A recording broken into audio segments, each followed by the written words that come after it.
Y'all, nothing beats a healthier ride than a 45-minute spin class at Cycle Bar West U. Y'all know I've been on a journey of health and wellness.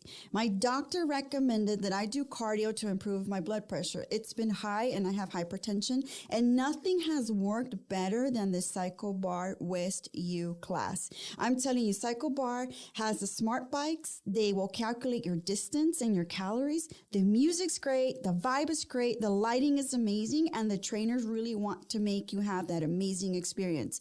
I don't know if I mentioned this to you, but if you wanted to, you can ask for your favorite workout songs. They want this to be about you. They want you to have the best experience possible. And by the way, I am letting you know now that they have a new Rider 3-pack for only $49. Amazing. You find them at 3233 Southwest Freeway.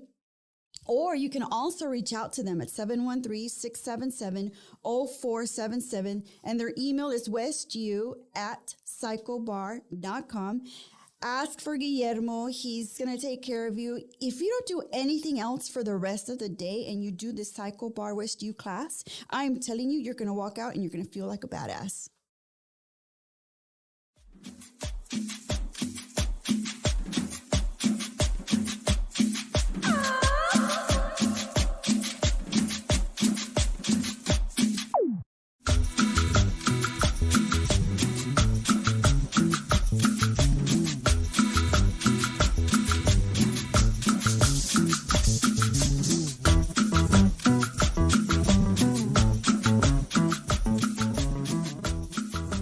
Back to the new season 7. I am so excited with everyone because you know what? We are starting something new. We're starting something exciting. It's going to be a little bit different, and we're going to start with a story.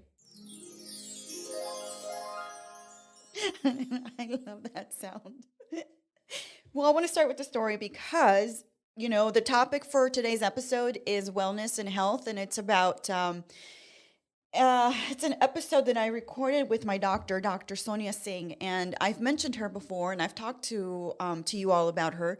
She is an amazing doctor that I found just recently, not very long ago. But I found her because I had gone through years, I think maybe 2 or 3 years, feeling severely sick, feeling lethargic, feeling like something wasn't right. I kept postponing my health and my wellness. I think after COVID, not even before COVID, I was going nonstop. I had my store. I was doing so much. I was, at events. I was networking all the time. I remember going to events just thinking, gosh, I just don't want to do this again. And it just seems like, COVID happened and it put a pause to all of those things that I was doing at the time. So, for me, wellness has become a big part of my life. January 1st, I decided that it was going to change for me. Last year, probably about October, November, 2021, I was having severe palpitations. I was waking up in the middle of the night and just having like the most crazy heartbeats for no reason. I wasn't having a nightmare. I wasn't doing anything but sleep. And they kept coming and coming and coming. And I remember waking up with like really severe headaches. I've never suffered from migraines. I've always just sort of, taken a Tylenol and it's fine. It goes away. But these headaches were so severe, so strong. And, I would take maybe Advil or maybe some Excedrin. And I would be taking it two to 4 times a day sometimes because it was so bad. Again, I didn't want to go see the doctor. I wasn't thinking about going to see the doctor. I kept postponing it, making excuses about it. I take care of my parents. All of you guys know that I'm a sandwich. I'm literally in the middle between taking care of my parents and taking care of my kids and the husband and the family and the business. And so all of those things started to accumulate. And I think I was going through something of a meltdown, something of like a breakdown. I think my body was finally just saying, it's enough. I think you're allowing your health to just go on the wayside, and you're not giving yourself that time to heal. And even through COVID, I was keeping myself busy, trying to do things, because if I'm not busy, I don't feel productive. And if I don't feel productive, I get depressed and I get very sad. I have to be doing things all the time. So part of that, we started a new business. My husband and I started doing house flips. And so that took on a new stress on top of everything that we were doing, because I was handling, the contractors. But as much as I feel comfortable giving direction and being, bossy, it was taking a toll on myself, on my body, and it was taking a toll on my wellness and my health and my well-being. It wasn't something that I necessarily enjoyed. Although it was something to do, it was something fun. It was something for us to work together and do something together. Since we were already all day together, this gave us, business, and doing things is something we've always wanted to do together. So October, November, again, I started having, my weight just wasn't going down. No matter what I did, I was still at the 20 pounds plus through COVID. And, as much as I tried eating better, working out, doing everything I was supposed to do, it just wasn't budging. And so that kind of adds to me and to who I am. I'm a go-getter. I'm extremely type A. Whenever I set a goal, I accomplish it. I check it off. I'm a checklist person. Check, check, check, check. So everything I was checking off was good, except until I started to get sick. And then all those checks and all those checklists started to go to the wayside. So nothing was working for me. I was getting very sick. I remember going to the doctor with my mom, and they took my blood pressure, and my blood pressure was so high. I think it was up at 159 over like 90. I have it on my phone. I have an app now where I can check my blood pressure. It was so high that I was starting to freak out. Like, oh my God, I went home and I Googled, and it says, high blood pressure can lead to heart disease, lead to heart attacks, strokes. It just has all these complications. And if you don't control it, it has severe consequences. So for me, that moment was like, oh my God, I need to find a doctor. I need to go somewhere. And the other thing I hate about finding a doctor and going to the doctor is they don't see you. They don't check you very long. They ask you a few questions and then, okay, let me prescribe you something. I didn't want to go through that. So for about a year and a half, I was searching, looking everywhere for a doctor and making sure that whoever I find was somebody that was going to have a lot of the requirements. Like, I wanted it to be a female doctor. I wanted somebody who had a background in nutrition. I needed somebody to have, I wanted a young woman, somebody who understood a lot of the complexities of working moms, bosses, having a husband, having kids, taking care of parents. Like, I really wanted somebody that understood those complexities that come with, being that woman that I am. Of course, finding that and leading to that was one day I was just scrolling through Instagram, and this name pops up, and she's talking about nutrition and the changes that you can do in your food to help you with your blood pressure. And I was like, oh, this is what I need to listen to. This is something I need to really, really look into, because she's talking about the things that I'm looking at. And so she went on, and her suggestions were really practical. They were reasonable. And so I started doing some of that. Again, the next day, a few days later, I see her pop up again. I start to follow her on her Instagram. She becomes somebody that's just constantly in my face. This doctor is posting all the things I need to see, I need to hear, I need to be listening to. I need to be there with her. So again, she comes up. Again, I see her. Again, I'm trying. And so I'm thinking, oh, I'll just follow her. I don't have to go see her for the doctor. I can save my money, et cetera, et cetera. I don't have insurance. That's not going to work for me. Time kept going by. Weeks kept going by. Till finally in December, I just got so fed up with myself. I got fed up with my health. I got fed up with my wellness. My mother was in the hospital again. She was at the emergency room. And I started to think that was going to be me. That was going to be me one day if I did not take care of the root cause for my blood pressure and my hypertension. Called Dr. Singh. I signed up. She has a sign up on her website. I went there. I again looked it up, did my research, Googled her. I didn't sign up yet. I just went over there and just looked around. I have to research a lot before I sign up to anything, and just I have to be like really sure. So I think it was December 30th, December 31st. My mother was just getting out of the hospital. We're about to celebrate New Year's, and I just made a commitment to myself that one day, and I said, I just have to do this for me. I have to do it for my kids. I have to do it for Rusk, for my husband.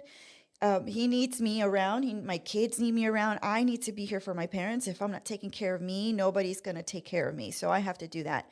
And January 1st, I went on there on her website and I signed up. And I think it's probably one of the most amazing I guess things that I've ever done. I mean, for me, for somebody who just really doesn't go to doctors, it was huge. It was huge. And finding her and knowing that she was the doctor, because I just knew. I just had a feeling. She checked me out right away. She didn't even weigh me because she knows if she weighs me, my hypertension is gonna go crazy high. I know I'm like 20 pounds overweight. And so she asked really good questions. And so, for today's episode, I wanted you all to really consider taking your wellness um, and thinking about that, and thinking about how you really owe it to yourself to take care of yourself. And self-care is not just going to the spa, getting facials, getting massages. It's really going to the doctor, getting your blood work done, getting your your your hormones checked. I thanks to her, we discovered that I was perimenopausal. So a lot of the reasons why I was not able to lose weight, or the reason why I wasn't able to figure out a lot of the headaches that I was having, it's all related to the hormones. It's all related to the the lifestyle that I was leading, my stress levels. As much as I work out, that's not enough to handle my stress. So I had to cut back on a lot of things. I cut back on the alcohol. I think I cut back maybe 70%. I still enjoy it a little bit every once in a while. I'll go out and have fun. The other thing that she recommended for me was to definitely, follow a fatty diet, follow a high fiber diet. So I've been doing that and I feel so good. I feel amazing thanks to her. And so today's conversation is my interview with her, and it's a great conversation. It's a great talk that you guys are going to love. And if you want to check her out, please go to her site. I'm going to have all of her information in the description. You definitely don't want to miss this episode. Those of you out there that are wondering, should you go do your pap smear? Should you go do your mammograms? Should you do your colonoscopies? I'm telling you today, go get it done. I'm getting all of those things checked out this year. And to tell you the truth, as scary as it is, I need to know for a fact that that I have something and that I can help myself and fix it. I asked Dr. Singh, that I did not want to be on medication, that I wanted to work everything through as much as I can, the most natural way. And she's been so open and so wonderful about that. And so far, so good. I've been able to manage my high blood pressure, like from hypertension 2 to hypertension 1. I have some days when it's normal and I get really excited about those days, but I'm not there yet. And it's only April. So definitely working towards that. I'm giving myself some time to really, give myself those numbers to come through for me. But I definitely want to encourage you all. Please do not wait anymore. Please do not put it off. You think, oh, I need to take care of this. I need to take care. No, you need to take care of you. You are important.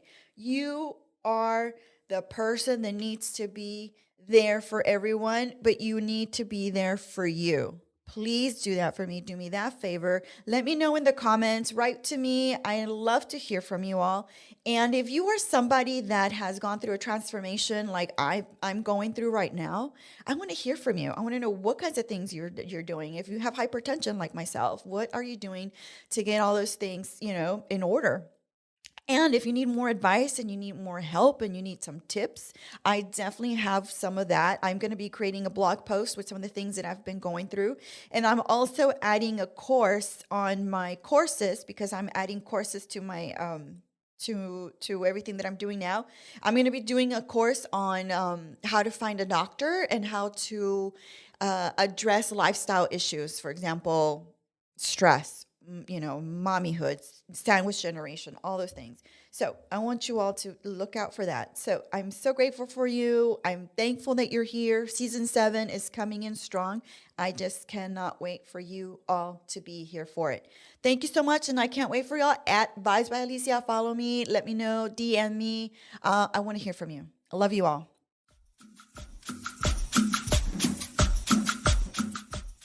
Friends, I must tell you, I know the place to go if you need house audio, TV installation, security monitoring. I am telling you, these people are so, so good that I cannot wait to share them with you. AVS Concepts is the place to get all of these things taken care of. They're the experts in audio video. If you are entertaining and you need music, call them. If you just purchased a new house and you want to have security, you've got to call them. They are the best at all of this for you. I am so excited to share them with you. They are new sponsors for the podcast. You will not regret having them in your house. They can put anything up and create the most amazing surround sound. I am telling you, when I watch my movies, I like to watch them with surround sound. And thanks to AVS Concepts, I can do that. Follow them at their Instagram account, AVSC_HTX, or you can also find them at their website, avcschouston.com, and tell them that Alicia from Vibes by Alicia sent you, and they will take care of you. I promise you. My friends, I want to introduce to you the Vanguard Agency. They are fit for Texas. They are in the business of helping people to save money. For all of insurance needs, the Vanguard Agency cannot wait to work with you. Get a quote for your home, get a quote for your auto, a quote for your business and restaurant. They are ready to shop your insurance policies with top-rated insurance companies. Go see my friend Humberto Garcia. He's been in the business a long time and makes an effort to make your insurance policy needs as seamless as possible for all of you. Tell him you heard about them here when you call him at 281-453-8770. They speak Spanish, and I know they will take care of you.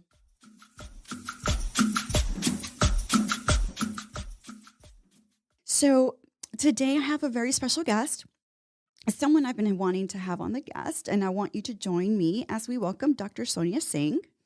Welcome, Dr. Sonia. Thank you. Thank you so much for having me, Alicia. Dr. Singh is a Stanford-trained board-certified internist here in Houston. Her mission is to create an innovative new space different from traditional medical practices. She leads Juniper Modern Primary Care, a membership-based primary care practice designed to serve busy women here in Houston. And I will have more details about her bio because it's pretty long in my description. But in short, she's a different kind of doctor, and that's why I'm so thrilled to have you here today. Thank you so much. And so, one of the reasons why I wanted you here and I wanted you to talk to my audience is because, for the last 2 years, this is just an example. And you've heard the story because this is the first thing I told you when I came in. I searched and searched for a doctor for maybe almost 3 years. I think it was even before COVID. Mm-hmm. I was searching for a doctor. I needed somebody who could kind of get in deep with some of the issues that I was having, even back 3 or 4 years ago. But I didn't want to go in just for checkups and 5-minute talks and then just be prescribed something and then go on, on your merry way. Like I felt like, okay, you're not even asking me about my lifestyle. You're not asking me about my diet, how I live, what kind of, stress level I have. There were none of those questions. And so one thing I was looking for somebody who was different. And then I started seeing some posts from you on Instagram.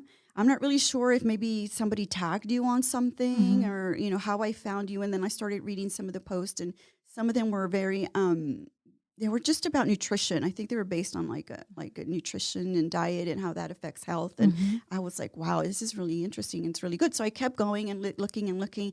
And then I noticed that you were a member here at Cheese Space, and I said, oh my God, it's like the universe is saying to me, like, finally, just pay attention to this doctor. Yeah, the universe brought me to you. It did. It really did. So, first thing is like you asked me questions, and then You wanted to really get to kind of the root of the causes of the things that I was feeling and why I was coming into you. I was super tired. I was lethargic. I was very unmotivated.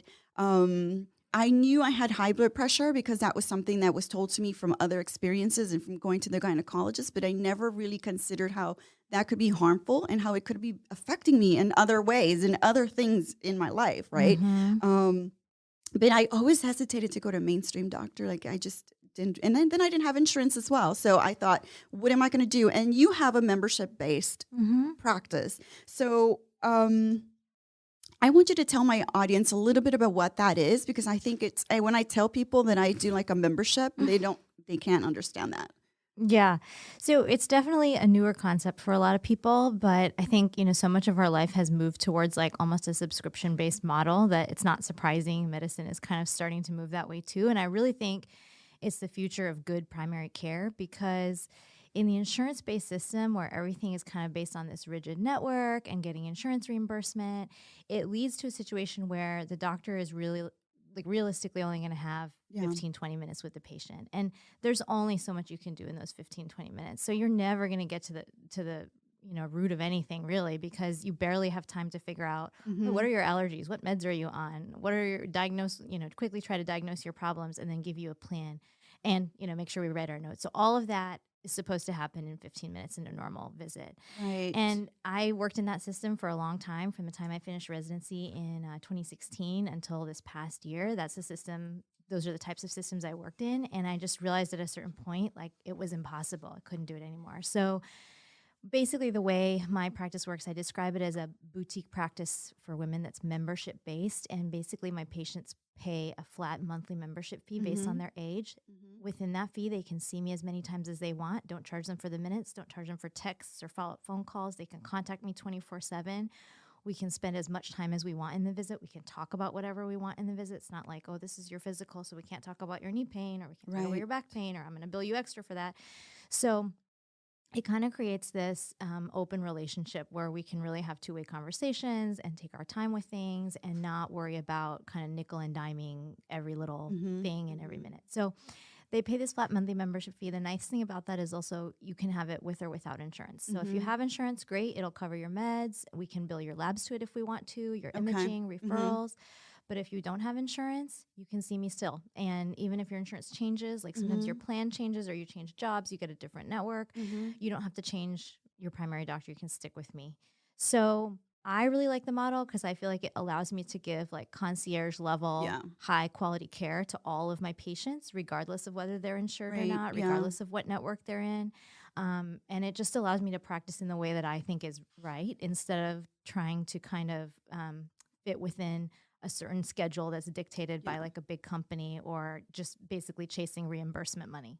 Yeah, and I think one of the most amazing things about this is that I can reach you if I'm having a problem with like a lab, or if something doesn't go right for me, or if I'm struggling. I don't have to go through your nurse, and then have them give you, a game of telephone, basically. Oh my gosh, because that's all I do all day with my mom and my dad. It's like I'm constantly on the phone with the doctors. I'm talking to the insurance. Please approve this, or like, where do I send the referral? Letter. Who do I fax it to? Like, it's such a convoluted process. So many times, and it's so bureaucratic that I get so annoyed, and then I don't want to go to the doctor because I have to go through all of that. And I think that's why so many people delay it, because it's such a hassle. It's such an easy way for me. Like I've had lab work where I just call you, or like I send you a message. I know that you have a system. And then we handle it right away. We take care of it. And then for someone like me, that is like the best thing ever, because I need to have like that information right then and there. Like, I don't want to be waiting around for somebody to call me back. And I'm at the lab and I'm like, hey, do I leave? Do I stay? What do I do? What happens? And like, for me, that's important. And I think for a lot of busy women, like that service right there is worth the membership, I think. That in itself, to have you and to be able to talk to you. I know that I've been sending you updates on my my hypertension, because I have hypertension. So we talk about those, and you get to see them as they get better or as they get worse. So there's a constant feedback going on, and I love that about it. Yeah, I mean, the work we did with you and your blood pressure would have taken months, if not years, years to do with a traditional Right. doctor, because I think, the most often you can bring somebody back is like maybe every few weeks, and you're just not gonna, it's unlikely that you're gonna be able to go back and forth Yeah. that many times and compare the numbers and tweak things and move the way that we did. So yeah, I mean, it's a great example of the power of that kind of this kind of practice. Yeah. Love it. One of the reasons why I really wanted you on as well is because, lately, and I think this is something that happened maybe through COVID, or maybe I'm paying attention to things a lot more. A lot of my friends, a lot of women in my age group are getting chronic diseases. Hmm. Lately, a lot of them are getting very sick, whether they are being diagnosed with diabetes, or like my friend Victoria, who was just recently diagnosed with stage 4 colon cancer. And she had been sick for a while. She had been sick since June, like, maybe 6, 7 months before she was properly diagnosed. And I think misdiagnosed in a lot of ways, Mm. because they said it was a pelvic dysfunction, or, that it was just a constipation to deal with it. And so they never went in and really paid attention to what was really going on. And those types of diseases, I consider them like older people diseases. What's Mm-hmm. going on, and what do you see as an upsurge? Why is that happening? I mean, I think definitely post COVID, there's a phenomenon of people kind of skipping out on their preventive care and being kind of, afraid to go to the doctor or avoiding medical places in general. So I think a lot of people put off things like their mammograms, their Yeah. colonoscopies, or just getting to the doctor for just a routine visit where somebody might have told them, hey, the age for colonoscopy is 45 now. So, Right. you And I gotta get didn't on. know that until you Yeah. told me. I thought it was 55 or something in the Yeah, it was 60s. 50 until pretty recently, and it's now Wow. lowered to Okay. 45 because we are diagnosing more colon cancers in younger patients. Mm-hmm. And why is that? I mean, that's a big question. I don't know if I have the, answer to that, but Mm-hmm. I think it has, to do with a lot of different factors. One, we're not, well, before COVID, we weren't dying of other kinds of diseases as much. We were living longer, and so people were getting more of these diseases. But I also think there's, it has a lot to do with our diets and our lifestyles and the way we live in this country. And so, I think the part that's in your control is, making sure that you're up to date on those routine exams, that you're getting in to see the doctor for your screening physicals and your blood work, and just staying on top of that stuff before you even develop the symptom.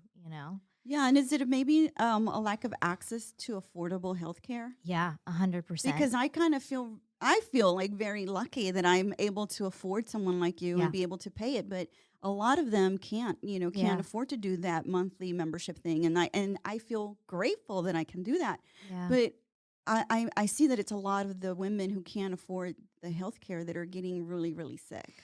It is. And I mean, that's just our, healthcare system in this country is unfortunately kind of dysfunctional, and it does leave a lot of people out. Health insurance is extremely expensive, even to get kind of a very basic plan can be Right. a few $100s a month out of your paycheck. And that's a lot for a lot of people. So, I think that is part of it. And then, like you said, we just don't make it easy. Like, if you want to get a good PCP, like somebody who is well respected and well trained and who has good bedside manner and people like them, you're probably going to wait for months They're just going to to be get an in high appointment. demand They're for going to be in high sure. demand. So, Hmm. there's just so many layers that make it hard, I think, for people to get established. And we can do all of our routine things. Like, we can know, like, okay, well, I got to start, colonoscopies this stage, got to start mammograms this stage. But there's a lot of value in having a doctor that actually knows you, because Hmm. I can, I know my patients. So I have Hmm. some patients who literally never complain to me. So if that patient comes to me and says, oh, kind of having some chest pain, I know, okay, something's going on with this person. This is not somebody who I'm just going to say, oh, maybe it's a Yeah. muscle strain.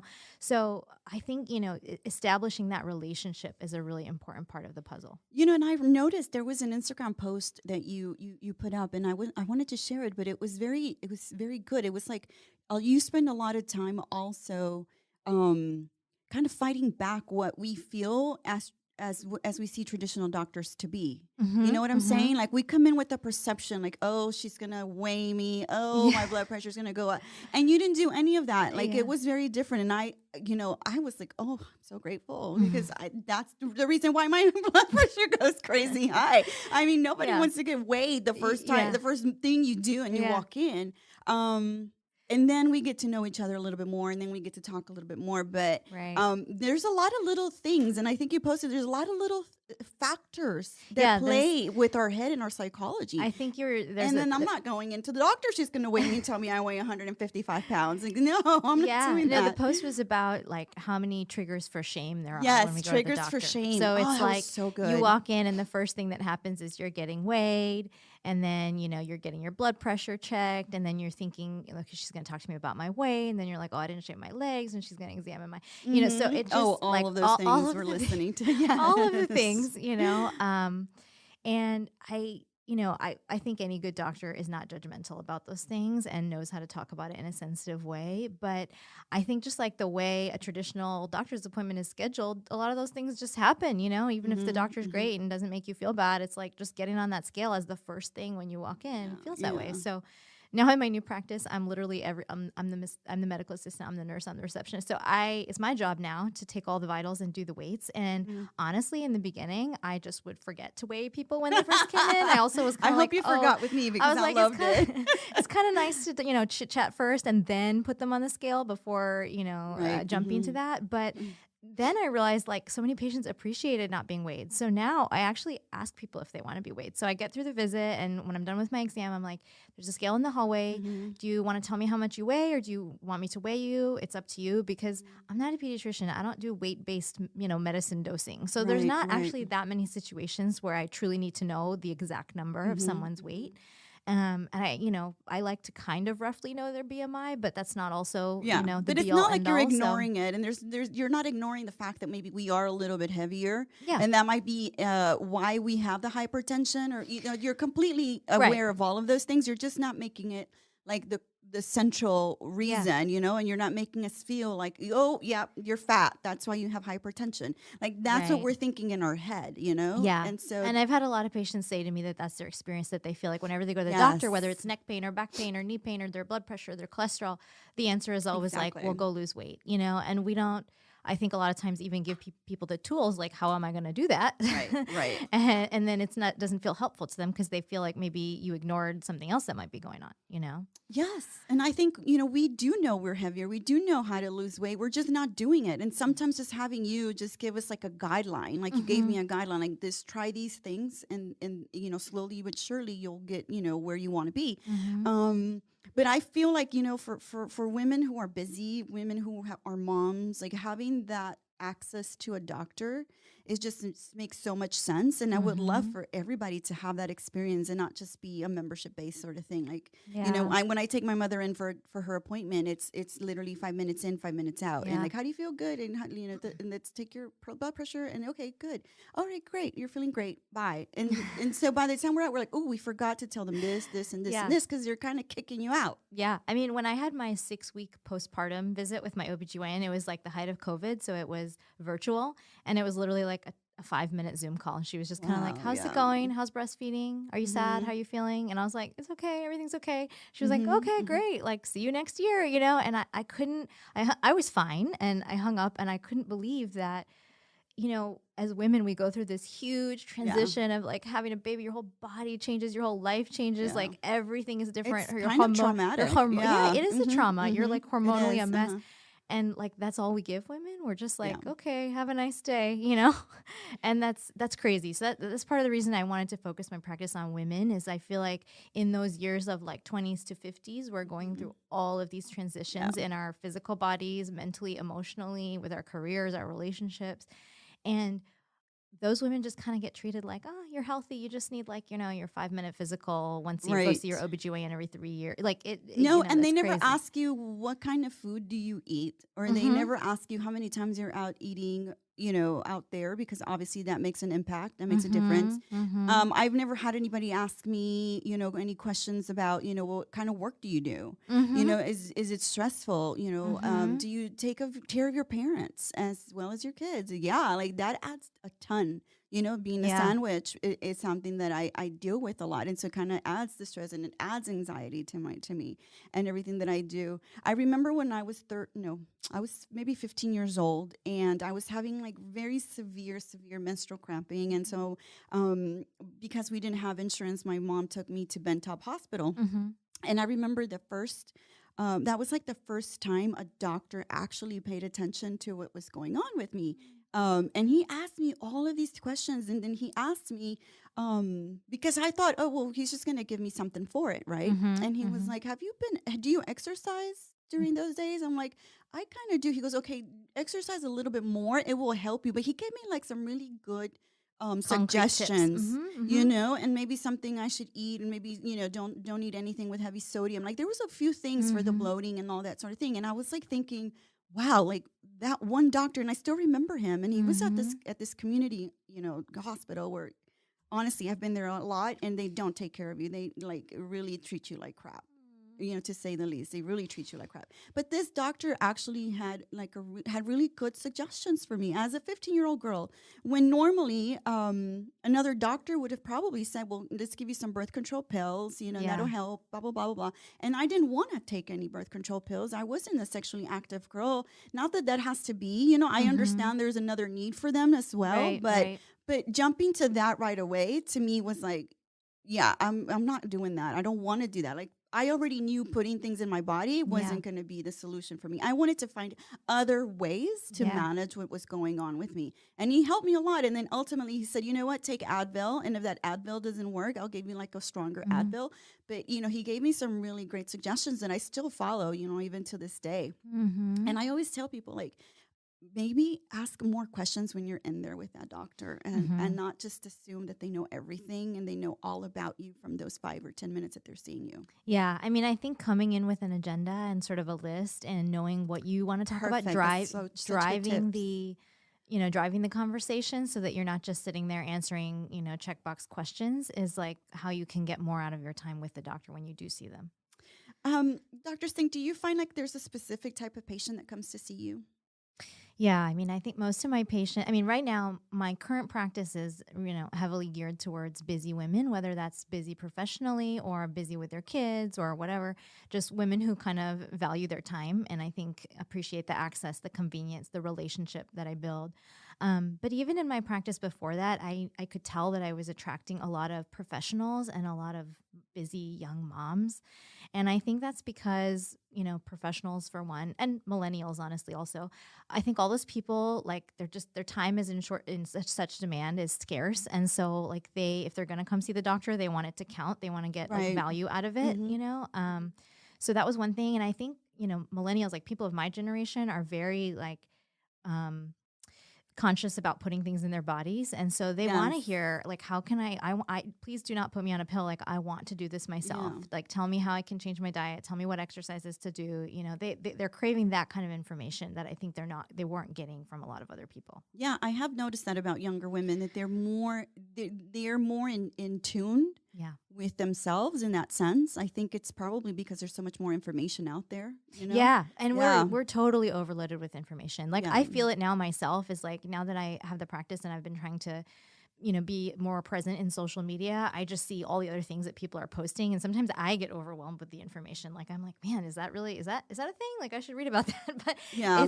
it's hard. You have to have somebody that you trust that helps you navigate everything that's Mm-hmm, out there. mm-hmm. Cause otherwise it's really easy to get swept up in with whatever, fad Yeah. diet or Yeah. whatever is going around. And sometimes having a lot of information is good. It's just you have to really go through that information and really find the things that are going to be helpful to you. Because, Right. yeah, I mean, I could be reading the things on colon cancer, and then I'm like, oh shit, I have it now. Because it'll kind Yeah. of get in your head, and Yeah. the psychology of it is like, oh, it's a hypochondriac. Like, oh Yeah. my god, now I have that. Yeah. Oh, I Yeah. have that too, and then it's Well, everything. I So you have a have to lot of be really careful. I have a lot of patients who have health anxiety too, and I think that they're drawn to me because they're so used to like having a concern and then feeling like, oh my god, I have to wait like weeks to talk to my doctor about this, or oh, I'll send her a message and maybe she'll respond like a week later, and that just makes it fester and breed. And that's when you start like consulting Google and WebMD and like start going down the rabbit hole that pretty much always tells you that you have some kind of cancer. And so, Yes. with my model now, like I tell those people who are anxious, I'm like, just message me. In the beginning, it's going to feel like, oh my gosh, like I shouldn't text her. This is so silly. Like it's probably a crazy idea. Like I shouldn't. But what I find is over time, when we've had the conversations enough times where they're like, okay, this person is listening to me. They're going to respond right away. They're, going to think about this. They're not just going to blow me off. Mm-hmm. They start getting comfortable. And Yeah. then they're willing to give it a little bit more time and be like, oh, I have this weird feeling. I'm going to give it a few hours and see what happens. And then if nothing happens, I'm going to call her and see what she thinks, So it really helps people, I think, who have that kind of, they're wired to be a little anxious about their health and very aware of the sensations in their body, because they can reach out to me. And I think it's also for women or people, not just women, but people who are always like they need to have control of everything that's going on. And when we don't have control over our health, that throws us off big time, because we control everything else. And so control for us is like it's like an essential need, Yeah.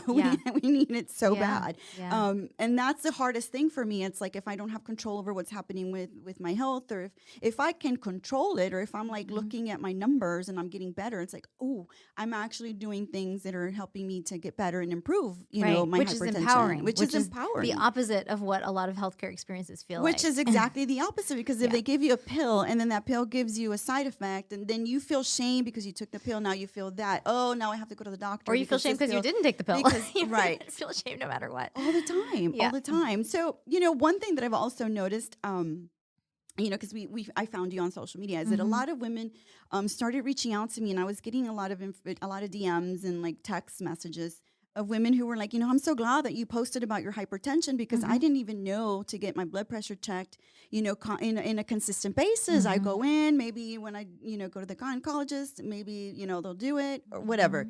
And like the mammogram, and women who were like, I'm your age, I'm 46, and I haven't had a mammogram in 3 or 4 years. And so there's a reluctance for a lot of women to not post their health. I think a lot of them are creating like FOMO on social media, living their best life, but not really posting that there's a lot of things that are going on within us and inside of us, and nobody really wants to talk about it sometimes. Yeah, I mean, it's not glamorous, a lot of these things. It's not glamorous. It's not glamorous, but it's so common. And the more we talk about it and normalize it, the more people are going to realize that they might need help with it, and, go see someone. So I'm so glad. I'm so proud of you for doing that. Do you think it's a cultural thing, or do you think it's generational? I think it's both. I mean, I don't want to make any broad generalizations about any particular culture or even a generation, but I think in certain cultures, in my culture, I can speak, I'm Indian, so I'm South Asian, and I think it's just not that common to talk about, especially like mental health or reproductive health, Right. or, I mean, all of those things I think are still kind of stigmatized and shrouded in shame. And so even to talk about with our own moms, like, it's like I have so many patients that I'm like, oh, do you know when your mom reached menopause? And they're just like, I have never talked to my mom about anything period related. So I think there are, cultural factors and generational factors. And I really, part of the reason I started my practice now is I could really see this shift going on of like people now who are in their 30s and 40s kind of coming into the healthcare system and craving something different. Yeah. And just feeling like the regular healthcare system was not meeting their needs. So yeah, I think there's a shift is happening. Yeah, and I think we just assume that we're always going to be healthy, and we always hear that, oh, you won't just start feeling until you hit 40, or you won't start, feeling sick until maybe 50, or don't worry about that. You're not even 40. You're so young, They always play our youth Yeah. as, oh, the fountain of youth. You're so young. Why are you worried about it? But Right. then you're not feeling well. You're Yeah. feeling sick. You're feeling lethargic. I have young girlfriends who are always tired. I'm like, have you gotten your, learning from you? Have you gotten your blood work done? Yeah. Maybe you're low on vitamin D. Maybe you're low on your iron. And so I'll go through that with them. And they're like, no, I don't want to get checked. I really don't want to go to the doctor. I'm like, you will not know how Yeah. much better you will feel Yeah. until you go get those tests done. Yeah. It's totally true. I mean, I think there's also an element of being afraid of what they might find. That's so true. And what they Yeah. might tell you to do. And maybe that's something hard that you don't want to do, Yeah, you don't want to find out that you have cancer, or that you have diabetes, or you have something Yeah. very serious. But, when you do go and have that experience and have hopefully a good experience, that feeling is so good. I mean, that's a really empowering, rewarding experience. And it's so much better than living with that vague background anxiety of like, well, maybe something's really wrong, Yeah. So, I'm going to take you to a little bit of a different topic, but something that comes up because I do relationship talks too on the podcast. And I wanted to talk to you a little bit about, maybe you give me your input on this, how health problems affect relationships, and the disparities between how men and women approach it, and what happens when one of those falls sick. What happens, because I've been reading studies, and I think it's something that's been happening lately, where a lot of marriages are falling apart when the woman gets sick, but when the man gets sick, the marriage normally stays intact. Mm. Again, I guess it's just maybe it's a cultural thing, maybe it's a generational thing, but I think we just tend to take care of people. Yeah. And that's our nature, to take care of others and take care of our kids. Yeah. But when do we take care of ourselves? I know. And that's a struggle for so many women. And I think there is, I wish I was better prepared for this, but I think there are studies out there that like married men, tend to live longer. And I think there is an aspect of that has to I've do heard with that, having a spouse that is watching out for you and, kind of managing your health and taking It care seems of like you. that when she gets sick, they're out the door. But when he's sick, she's still there. I don't know. I'm not. Yeah, it's a little bit of a right turn, but it made me think about like how we as women are always taking care of others, Yeah. and we are just never taking care of ourselves. Yeah. A common theme I see, and I do this myself in my own life, is like in these busy families, like the mom will schedule the husband's physical. All the kids' physicals are never late. The dog gets his physical and is up to date Oh on my all his gosh, shots. yeah. But then the mom is always like 3 years late on her PAP, and Mhm. that's just because, a lot of times we're putting ourselves last. Everyone else is like higher on the priority list. And I think that's, we're kind of, I think probably a little bit of it is biologically that we're sort of ingrained to be Yeah. nurturers and caregivers, but I think we're also socialized to feel like it's our job to manage the household and everybody else in it, and we Yeah. need to take care of Yeah. everyone before us. So, Yeah, for sure. And I feel like, as a mom raising two boys, I was at that point where I'm like, I'm not going to tell the boys what's going on. Like, I don't want them, to worry. But my husband was like, no, you have to tell them, let them know, because they need to feel like they're going to be a part of your solution, a part of helping you, because you're stressed out over this. When I was going through things with my parents, my husband was like, well, ask the boys to help you with things so that you don't feel like you're always the only one doing everything. Yeah. And for a while I'm like, no, I'll be fine. Or, I'm going to go get a test. And my baby, my little one, my 15-year-old, he's so perceptive. Mommy, what kind of tests are you getting? I'm like, well, I'm going to go get some blood work done. Well, what's that blood work done for, Mom? What's going on? Like, are you feeling sick or what, Yeah. And a part of me was like, oh, I don't want to worry him. But at the same time, my husband was like, and he has a point. He goes like, your kids need to know that you also, go through things, and you also Yeah. feel sick sometimes. And sometimes they need to give you a break, and Yeah. sometimes they need to leave you alone if you need to take that break. Yeah. Um, Or also that taking care of your health is just, a normal, Yeah. routine, healthy thing to Exactly. do, and is not necessarily, mean like something terrible is going on.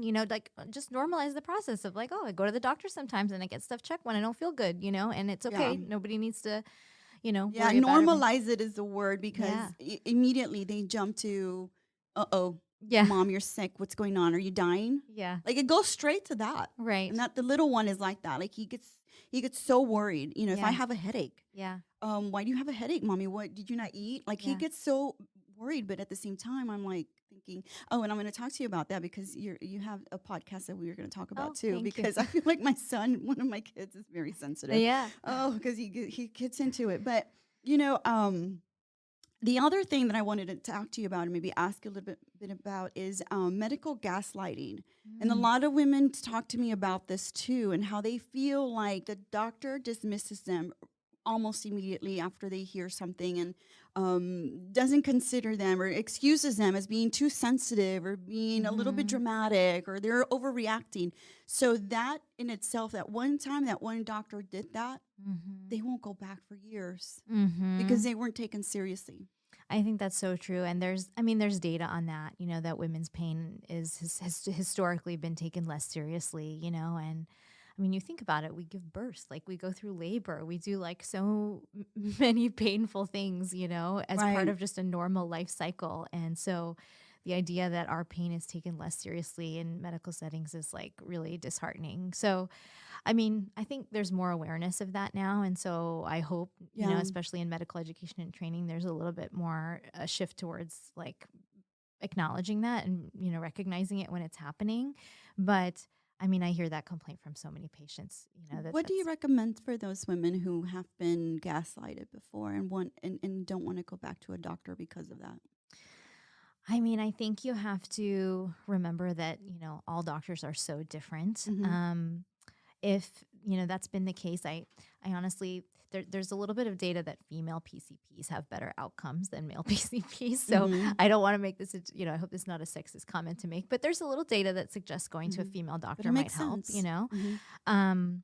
So I think it's just a matter of finding the right person, and I think that's also hard because it's like, well, how do you find a good PCP? Like, can you just base it on reviews? Do you just base on word of mouth? Do you just look at where they went Ask to your medical friends. school? Like, yeah, I think honestly the best way is by talking to somebody who loves their PCP and going to that person, because then you have a firsthand knowledge of somebody who had an experience with that person and says they're good. Reviews can be misleading. Sometimes you can have a great doctor that gets a bunch of bad reviews because the staff is, slow or billing errors or something like that.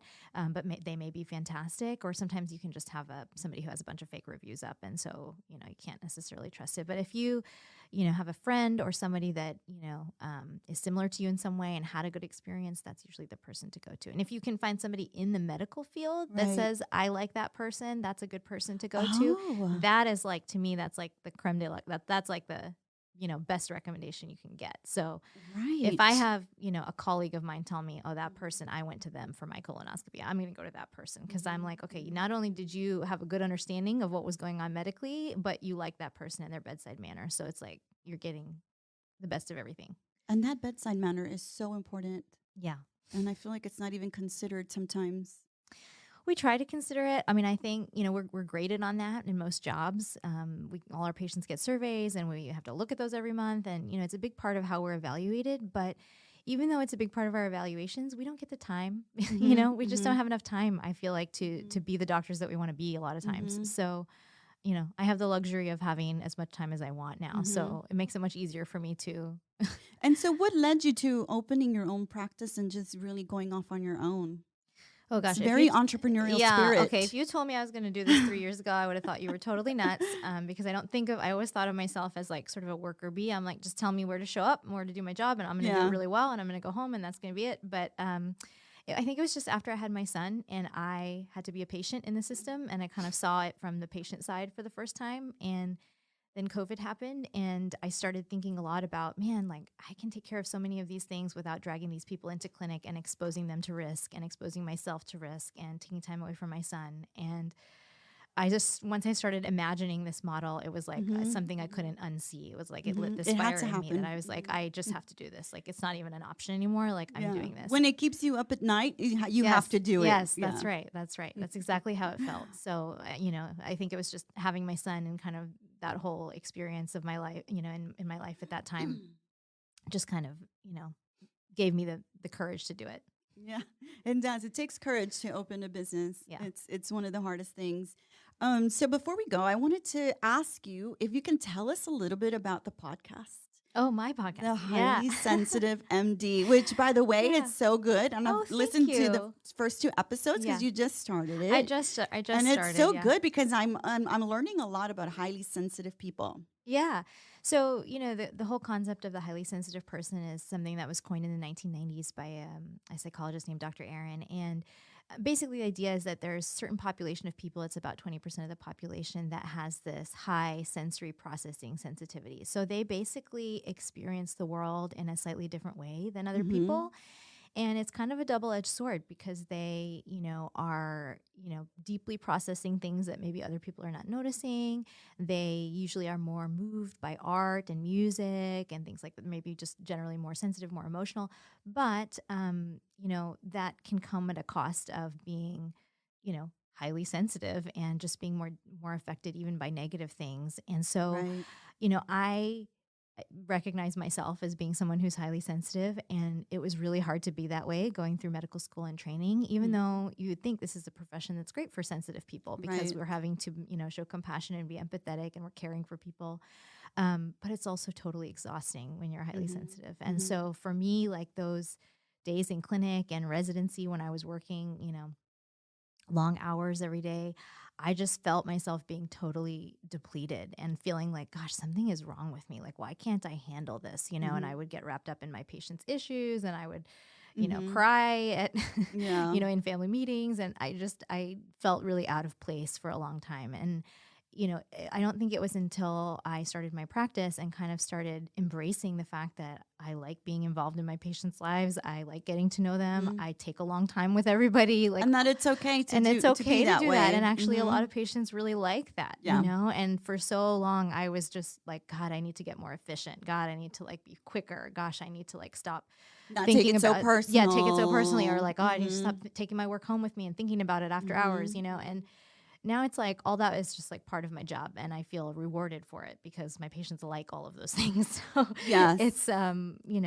it's been a journey to kind of find my place, and I just want to give the message to other the podcast is called Highly Sensitive MD, but it's really for anybody I think who's like in a helping profession or even just curious about what it's like to be highly sensitive in medicine, to feel like it's okay to be that way and there's nothing wrong with it, and you just gotta tweak your life to support it. Yeah, and I think the podcast could really help us as moms to identify when our children are maybe highly sensitive and we don't know how to handle that. Yeah. How to deal with them, because I know that for the longest time, one of my kids, my oldest one, is a very sensitive kid, and he would go through these really low moods and didn't understand why he was going through a lot of that. And I'm not saying that this is what he has, because obviously I'm not sure. Like I've just listened to you. Yeah. I can't diagnose him, but I know that for the longest time I didn't understand him. I couldn't understand why he couldn't get over things, or when something affected him, it affected him in a very deep level. Like, and my husband and I are like, okay, move on. Yeah. Like, move on.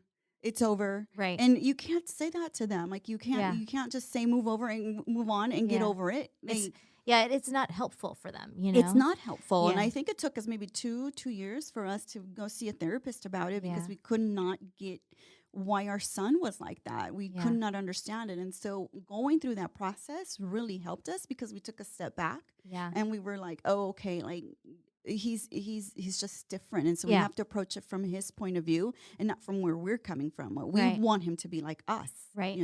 Yeah, I mean, one theme that I've learned, and this doesn't just apply to medicine, it applies to so many things, but is just like so much of how we feel is about the stories we tell ourselves. And so I think, when you are sensitive like that, a lot of times, because the world is so, it values extroversion and like being really confident and out there, that you kind of start telling yourself this story that you're inferior, or something's wrong with you. And, the whole goal of this podcast, and honestly, a lot of what I do in medicine, is just like helping people reframe the story and, create a narrative for themselves that is more helpful and that serves them better. That. Reframe the story. That's so important. And that's something that, he took on. Like he became like immersed in his photography and his videos and what he does, that was an outlet for him. Yeah. And instead of us being like, that's silly or stop it, we were like, that's the way he's going to express himself, because that's how he feels most comfortable going out in the world and doing his thing. Right. Right. Yeah. And that's going to be different for everyone. So. It's hard, though, to raise kids and like understand them and like get to know them, and like they're not fitting your box or what you want them to do. Right. It's hard. It's one of the hardest things I think we've ever done. It's like raising teenagers. Yeah. Oh gosh. my gosh. I'm scared. Yeah. I'm scared of it. My son's really too. Yeah. No, but because you just want them to do well and you love them. Okay, so where can they find you, Dr. Singh? Where can my audience go and look for you? Maybe they're interested in joining as a member. Yeah. So my website for my practice is junipermodernprimarycare.com. I'm also on Instagram as Sonia Singh MD, at Sonia Singh MD. And actually, we didn't talk about this beforehand, but I'd love to give your listeners a little discount if they're interested in joining as members. So we'll call the discount code Vibes by Alicia. And it'll give them $50 off their first month of membership. So that's just a little treat for your listeners. And thank you for listening to the end. Thank you. No, and thank you for that, because y'all, this is like totally worth it. Absolutely, totally worth it, and definitely something you all need to really pursue.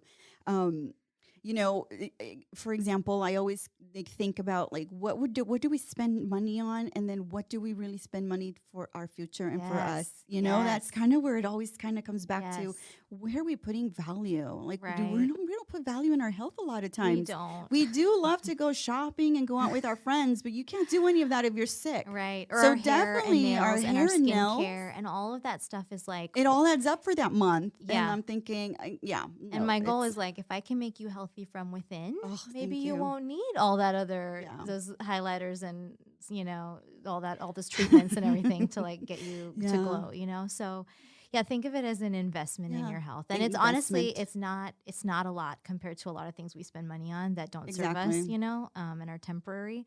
And, I think the long-term payoff is just that you'll avoid hopefully some of those more costly, Mhm. healthcare issues down the road. And those of you ladies who love to create those FOMO experiences on Instagram, you can't create them if you're not healthy. Yeah, it's the basis of So everything. go and see your doctor, get checked, make sure you follow your doctor's recommendations. If you are feeling sick, you're not feeling like you're well and something's happening, something doesn't feel right, trust your gut and go see someone. Whether it's Dr. Singh or somebody else, but go see them. For me, it's been like a slow improvement. Like even just starting with you in January, I stopped drinking as much. Like it's like a 75% decrease for me. And I never thought I would do that. But because I'm taking on my health so seriously that I felt like it's something I have to do. It's a commitment to myself. Yeah. Yeah. And it's made a difference. Like it's really made a difference for me. And slowly but surely, I know it's only month 3, but I'm feeling really good about, how my skin looks now, how, everything about me, my personality, my attitude, Yeah. I was always so bloated, but, because I love to socialize. I'm an extrovert. I'm socializing all the time. Yeah. And I'm out networking, doing things all the time. But that in itself, just cutting back on something like that, it's such a big improvement. But I think it was because I went to see you that you kind of said, you don't have to completely give it up. You just have to, really moderate it and, really get it under control and see how you feel. And honestly, just my feeling and the way that I've approached life now, it's really in a way where like, you know what? I need to really take care of me because I can't take care of anybody else if I don't do it. Yeah. I mean, that's the realization I want my patients to come to. And I feel like just, investing in the membership and taking that step is the first, line in the sand that's like, nope, this is important. Like I am important. My health is important. Yes. We I need to am do this. important. I love that. We're going to end with that. And thank you so much, Dr. Singh. I appreciate you being here and giving us some of your input and just sharing with us, your little your trajectory. Yeah. What got you here and where it's leading. And so I look forward to letting everybody know. Remember, your discount code is Vibes by Alicia, $50 off for the first month of membership. I love that. Thank you so much, Dr. Singh. Thank you.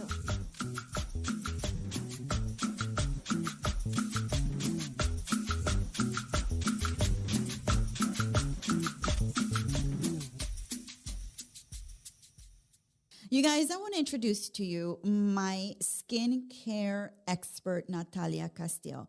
Everyone wants to know how in the world do I have the most gorgeous, beautiful skin? Yeah, thank you very much. I know. And it is because of her. Natalia Castillo is my go-to skincare specialist. She takes care of me.